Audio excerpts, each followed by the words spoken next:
ओम। सर्वत्र विद्यमान परमात्मा को मैं नमस्कार करता हूँ। सर्वसमर्थ प्रभु अपनी हित की कृपा से मन बुद्धि वाणी को अपने सत्य ज्ञान के प्रकाश से प्रकाशित कर दें, ये मेरी प्रार्थना है। आप सभी का मंगल हो, आप सभी का कल्याण हो। पर्याप्त समय से कोई वक्तव्य नहीं बना पाया, समय नहीं मिल पाया साधना के कारण से। आज हम ऐसे 4 सूत्र की बात करेंगे, 4 उपाय की बात करेंगे, जिन उपायों को यदि आपने धारण कर लिया, उन चारों को, तो आप अपने जीवन में कभी भी असफल नहीं हो सकते हैं।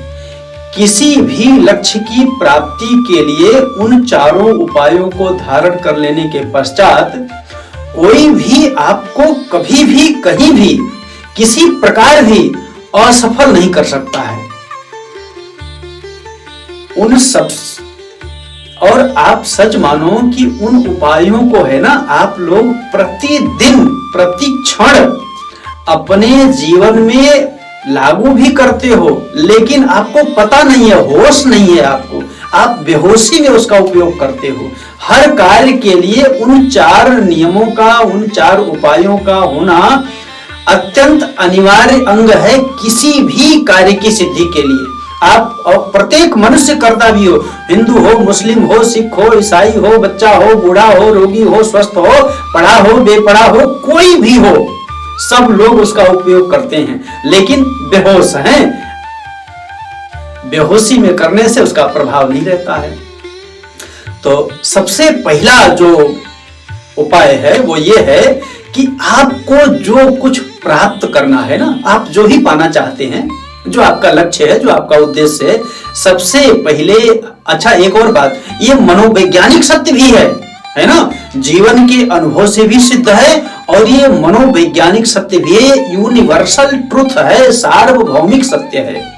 ये आप यूरोप में उपयोग करो, चाहे भारत में उपयोग करो, चाहे चांद पे उपयोग करो, चाहे मंगल पे उपयोग करो, सब जगह इसका उपयोग आपको करना ही करना पड़ेगा। तो सबसे पहला उपाय क्या है कि आप जो प्राप्त करना चाहते हो, आपका जो लक्ष्य है, जो आपका उद्देश्य है, सबसे पहले आप ये मानो, अथवा आपको मानना ही पड़ेगा कि हम जो चाहते हैं वह है, मतलब उसकी सत्ता है, वह विद्यमान है। आप जो कुछ चाहते हैं वह नहीं है ऐसा तो आप मान नहीं सकते हैं, क्योंकि अगर है ही नहीं तो प्राप्त क्या करोगे फिर। इसका मतलब होता है ना कि हम जो चाहते हैं वह है। सबसे पहले तो ये मान लो, है ना, कि आप जो कुछ चाहते हैं वो है ना। उसके बाद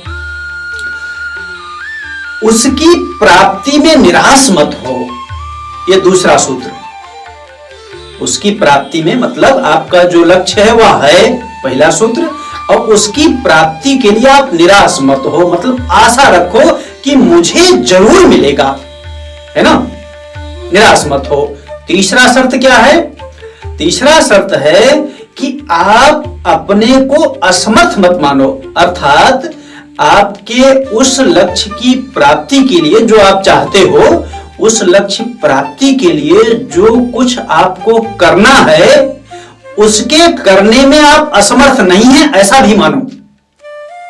चौथी बात, लक्ष्य जब तक प्राप्त न हो जाए आपको, तब तक उसके अतिरिक्त और कोई इच्छा उत्पन्न मत होने दो। बार बार लक्ष्य को मत बदलो, है ना।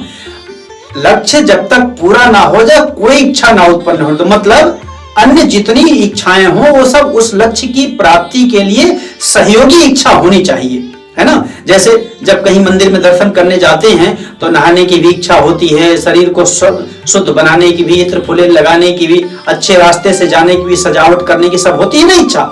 जैसे भूख जब लगती है तो उसके लिए तमाम सारे काम करने पड़ते हैं, तमाम सारी इच्छाएं उत्पन्न करनी पड़ती हैं। दुकान से राशन लेने जाना पड़ता है, गैस सिलेंडर लेने जाना पड़ता है, भोजन बनाना पड़ता है, साग सब्जी लेने जाना पड़ता है, मेज सजाना पड़ता है, साफ सफाई करनी पड़ती है, तब ना भोजन मिलता है। लेकिन बाकी जितनी सारी इच्छाएं हैं वो भोजन प्राप्ति के लिए हैं। तो वैसे ही आपको अपना जो लक्ष्य प्राप्त करना है ना, उस लक्ष्य की प्राप्ति के अतिरिक्त अन्य सभी इच्छाओं को, माने उसके बाहर कोई इच्छा मत होने दो।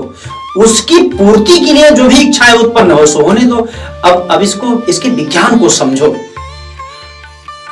अगर आपने ये तो माना कि आपको जो चाहिए वो है, लेकिन अगर आप निराश हो गए, आपने ये मान लिया कि अरे है तो सही लेकिन हमें मिल ही नहीं सकता है, हम प्राप्त ही नहीं कर सकते, वो हमें नहीं मिलेगा, अगर आप निराश हो गए तो देखो आशा में ही उत्साह छुपा हुआ है। माने लक्ष्य प्राप्ति की जो आशा है ना, जो लक्ष्य प्राप्ति का उद्देश्य है, जो उद्देश्य है, उद्देश्य प्राप्ति की जो आशा है, जो लालसा है, मुझे जरूर मिलेगा, मुझे जरूर मिलेगा, मुझे अवश्य मिलेगा, इस प्रकार की जो एक आशा है ना उधर, वो आशा में उत्साह छुपा हुआ है। अब आप कहोगे उत्साह से क्या होता है? अगर आपके जीवन में उत्साह आ जाए ना, लक्ष्य के लिए, लक्ष्य प्राप्ति के लिए अगर उत्साह आ गया, हमें जरूर मिलेगा, तो उस उत्साह के भीतर ऐसी एनर्जी छुपी हुई है कि वो आपके वर्तमान में जो भी ताकत है, आपके पास में जो सामर्थ्य है, जो बल है, जो योग्यता है, उसका सदुपयोग कराने के लिए विवश कर देगा उत्साह। ये उत्साह में क्षमता है। जैसे ही लक्ष्य प्राप्ति के लिए उत्साह जगे, आशा जगेगी तो उत्साह जग जाएगा, और उत्साह जगते ही आपके पास जो प्राप्त बल है, प्राप्त सामर्थ्य है, उस सामर्थ्य का आप सदुपयोग करने लग जाओगे। और एक बड़ा गंभीर नियम है ये, प्राकृतिक नियम। नियम तो सब प्राकृतिक ही है, मैं जो कुछ भी कहता हूं मैं कोई अपने घर से नहीं कह रहा हूं, ना कोई किताब पढ़ के कह रहा हूं। तो जैसे ही उत्साह जगेगा तो ये प्राकृतिक नियम है कि अपने आप प्राप्त सामर्थ्य का सदुपयोग होने लगेगा, मतलब प्राप्त सामर्थ्य का सदुपयोग आप करने लग जाएंगे। और जैसे ही आप अपने पास प्राप्त, वर्तमान में प्राप्त सामर्थ्य का सदुपयोग करोगे ना, तो उस सदुपयोग का ये प्रभाव है कि अप्राप्त सामर्थ्य की प्राप्ति भी होने लग जाएगी। मतलब जो शक्ति है उसका अगर आपने उपयोग कर दिया, उत्साह जगा, तो काम में लग जाओगे, और काम में लग जाओगे मतलब सामर्थ्य का सदुपयोग हो जाएगा। तो बाकी जो सामर्थ्य थी ना, उत्साह के ये दो प्रभाव हैं, प्राप्त सामर्थ्य का सदुपयोग करवा देना और अप्राप्त सामर्थ्य की अभिव्यक्ति करा देना। क्योंकि देखो भाई, विचार करके देखो, ईमानदारी से देखो, वर्तमान की सामर्थ्य का जो सदुपयोग है वही भविष्य की उपलब्धि होता है कि और कोई बात है? कोई माई का लाल पैदा नहीं हुआ है जो इसके अतिरिक्त और कुछ बता सके, है ना। आपके पास वर्तमान में जो भी सामर्थ्य है उसका सदुपयोग ही भविष्य में सामर्थ्य की वृद्धि का कारण बनता है। अगर आपने अपने वर्तमान की सामर्थ्य का सदुपयोग नहीं किया तो भविष्य में आपके पास सामर्थ्य नहीं बढ़ेगी, आप अपने लक्ष्य की ओर अग्रसर नहीं हो पाएंगे, आपको आपका लक्ष्य नहीं मिलेगा।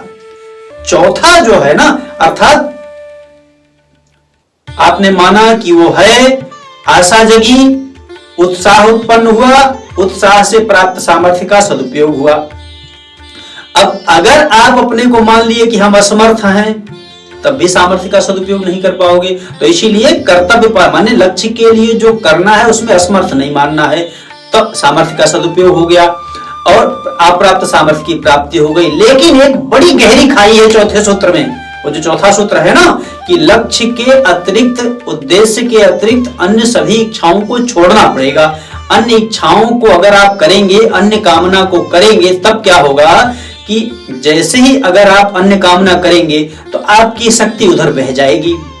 और अन्य कामना उत्पन्न ही तब होती है जब आप लक्ष्य की प्राप्ति से जब निराश हो जाते हो ना, तो वो निराशा आपके जीवन में निरस्ता उत्पन्न कर देती है। मतलब फिर आपको उत्साह नहीं रहता है, तो खिन्नता उत्पन्न हो जाती है, निरस्ता उत्पन्न हो जाती है, फिर अच्छा नहीं लगता है।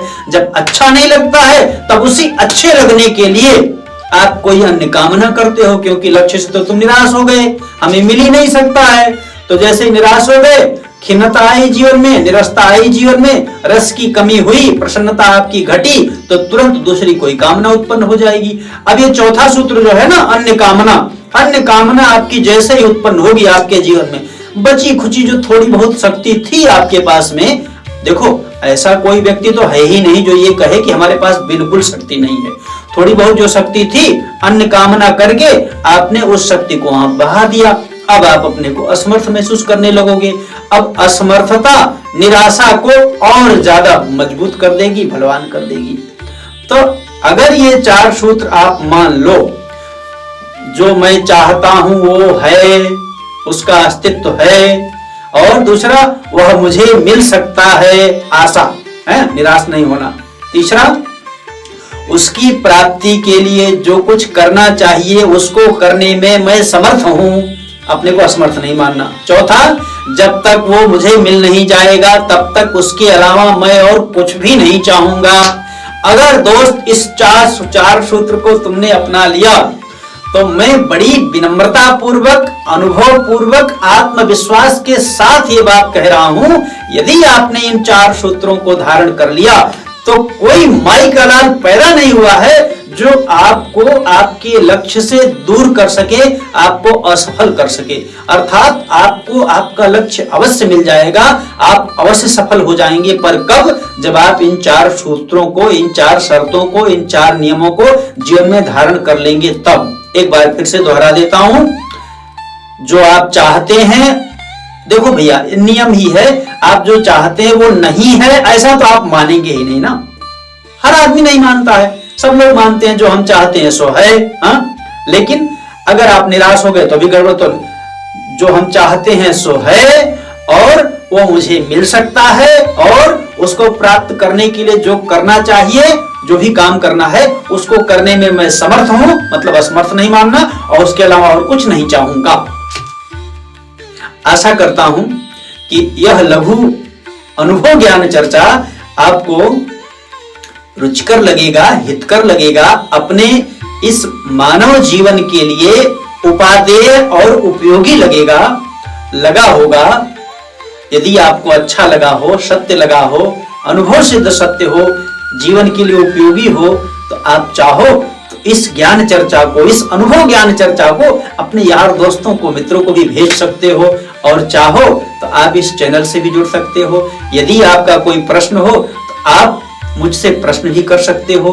मैं यथासंभव प्रयास करूंगा कि आपके प्रश्न का उत्तर दे सकूं परमात्मा प्रदत्त सत्य ज्ञान के प्रकाश में।